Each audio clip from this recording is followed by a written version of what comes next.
ya kufie du no na menti manchehwe ni amte ya nso se efre na Agya Koo adani a mehu se me moja no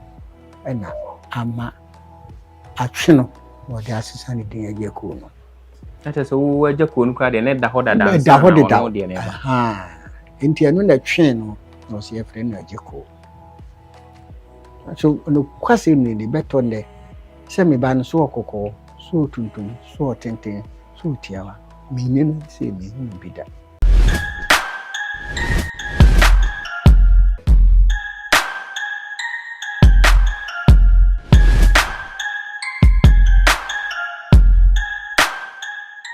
Mema hwefo nyina akwaba ediba Attention TV so mo amu nimsa Attention TV de nsama ejetenene ewo ye manga ne mu ha ne mu se ene aman foforo so na eno ne ye boaboa no ne aso ne se project so so nsuo ede abedan ya hwefo na abusuafo ade achi ade se nyina na nsam dodo na ene ejetenene ewo ye manga ne mu ha ne mu se ende ye da ye sore ya eya de a papa bi etumi atwe ne ti a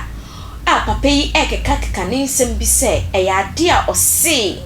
ono ene ye Agya Koo ya yankasa Agya Koo Kofi Edu ya actor ba ko pe ai Ghana sinitwemu no waje ni din ye papa yi trinity papa yi sinti oye Agya Koo ne papa ono ene ye Agya Koo biological father na enam so magana fo dodo na edom nsensem aba obi ensi trodo enfem matoa nti no yenko hwe video no embra mofra abremu no nyina na Agya Koo de da ho na ne meye popular no me ne ma me bi hia ewo madwuma yim ana anantinantiam ewo tema me ne ma me ne kuhia no wachi no so okoe mu ano san Efrem se ade ehia no se bibi abem ifri ho no ye hu biem me soso mantine nka biem na me nchade a ennemu a na mete se ma me no wawo but me siminim baby kwa woti pi ana se ya na me boa mene mo TV sui ni ade me ne bed bia ni Agya Koo no an efre me ti se ma me no wo ye no wa wo mo ato abofra ni din ete se oso ato din Kofi Edu ya Kofi Edu no na me ti manchehwe ni amte ya so se efre na Agya Koo adani a mehu se me moja no na ama atwe no wo de asesa ne din Agya Koo no ate so wo Agya Koo no kwa de ne da ho da dan no de ne ba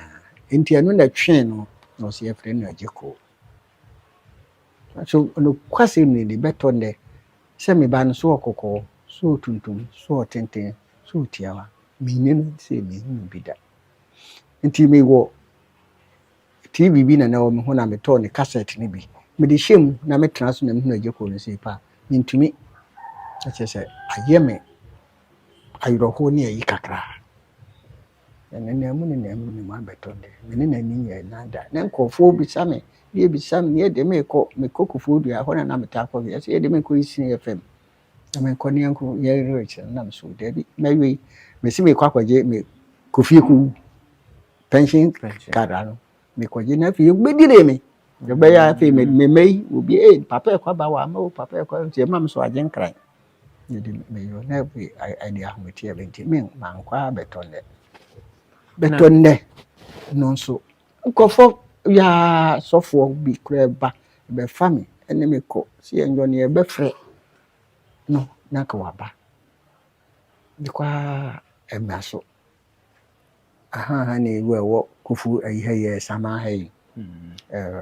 FM ho no okay nkunim FM osofo no murenji woni bai mo ne interview mi se ya se ne amoye mi efi ho no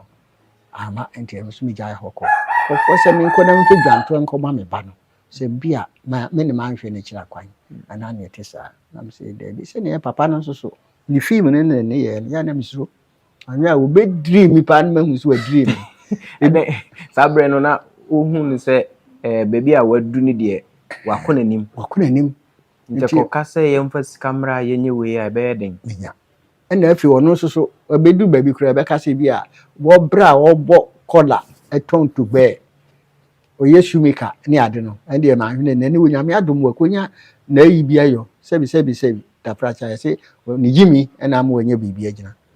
enti no ene na me ko hwehwe me ba na kira kwa enti me a edu baby a na me pu me hofo se metimi akọ saade nani kakra ede ne mu a ene me kase ma ne na hia bi mu na me boa utimi ba eba abomusu ndi nearest tutumfa omaho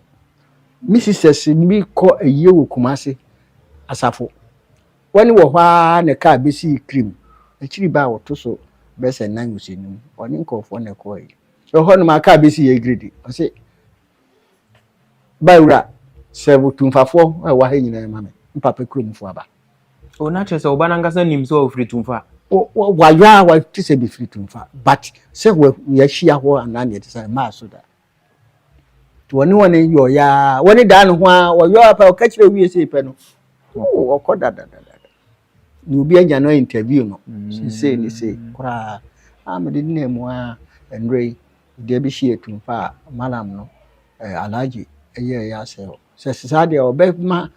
maso ate wo enkran na mabana kama bihia ma ukuada no very unfortunate enti ni antwe mu a mode ba mi amosin bebe enti maame papa no de eye Agya Koo no ene no kure ni me maame no ene hia no ye hu biom ti beto ne maame no yes onti ase yes o si wini ho enti ono so meni hu no biom beto ne yo ya me ware wa ha no enti me ko transfer bi a ha na me de me base o ha na me kutumfa esan se me ye panyi wo fie enti ne ka se ka na me ko an maba ti abrabon de so now enye tu bia so ya wase me nkwa Agya Koo ho na se me ba no wa ye na me nkwohwe ne bia ode mbesi ode mbeyo ma me ni ayro ho na se bra me bre ba di sama se fama no entin na so ne ka me so everything se metimi akome dan ede ne ma ne ye odin se obetimi akohia na tia ne se bi ahokyere ba ne onyi ye kura na wiye no Agya Koo no a be ye no na ntimi amfesi no ana se mankoye na yibia na ne yi a se bi wanya baabi asie no afi na me san ko hwehwe na kira kwa no na me fere se afi na wanya bibia kura no afi na me ko ne che good of you se meni ni hia pa mpu ni mpu a tuweni a mankwan a betua fam no na betusun che se be hia se bi me dopa no no a wonso behu se obinye sunsun bi ono me no kra me ni determination wa se me ni hia pa me you say ya betua fam no na betusun unko program bi a waba ase epen dabi enene Friday am say enra Friday ne week o sense wodi Easter ni mo no yeso wo ba me pom ha woni akrobeto ha manti akudu tam aka me ko mete ya anka me kwase na si won be ma me kwan a ho no na nkena be yi me hu adi kura kire no so manti na koye bunyame boa na se me ne no wo baw se mo de ne baw se wono akra me se wono akra me de ana ende me kate ni sura me boa ade a video ya yekokohwe ye hu Messi papa yi esi kire ni nsemu ekwan ofa so hia Agya Koo ne maame a ochese maame be fefunu a wenhu maame yi biom na mbo du atetete ya ne se maame yi awo a ode akwala no atu Kofi edu afei su no ade a Agya Koo ne nam onam ho krampo no ne nsem bi a otai kaka no chese Agya Koo ni nim se ne papa ti ase na mbo no papa ne nsem bi a osan so ka no se osuro se obekọ ne ba n'anim no ahokache ne ba ne se o papa ti bia mi wo munyem ti bia nye nti bra ne baboa me enam so magana fo dodo na ede o madwenkyere dia aba ansa na ebekọ gana fo adwenkyere so no kai se social media handles ni nyina no Attention TV ewo YouTube subscribe to our YouTube channel adomebi wo boso se ne be ya bibi biara ye de beto no na ye kane a unsa ebeka afei so no oko Facebook attention TV GH ewo hono mo like share comment wo ye videos ni nyina so di channel no ho adanse efekire afoforo wo ye sa so na ewrade ehwa nkrofo bi de o ma dwenkyere e de aba omo ka se Ghana pa sa papa we eti yakasa onkonko ye DNA na so kono ko ye DNA na se jako enye ne ba na chese ne nsamo okenyina no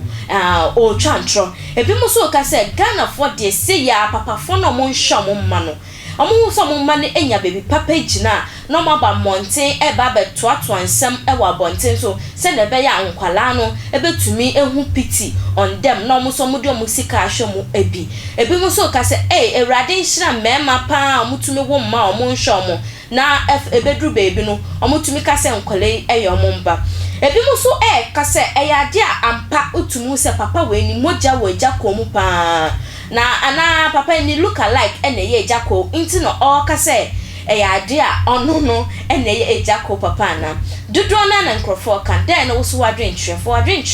eto comment section ho se ne be ya metumi akenkan ede amount afei so no nchia kese enkoma eye me cameraman Mr Jacob baby awo bi aje wutu na afei so mo bo a wo MCR ho nyina no nyame enhira mo papa baby awo bi a usuji wutu na nyame enya wo kese ade a wo hia mo abonti abomesambra ne frame ohema echa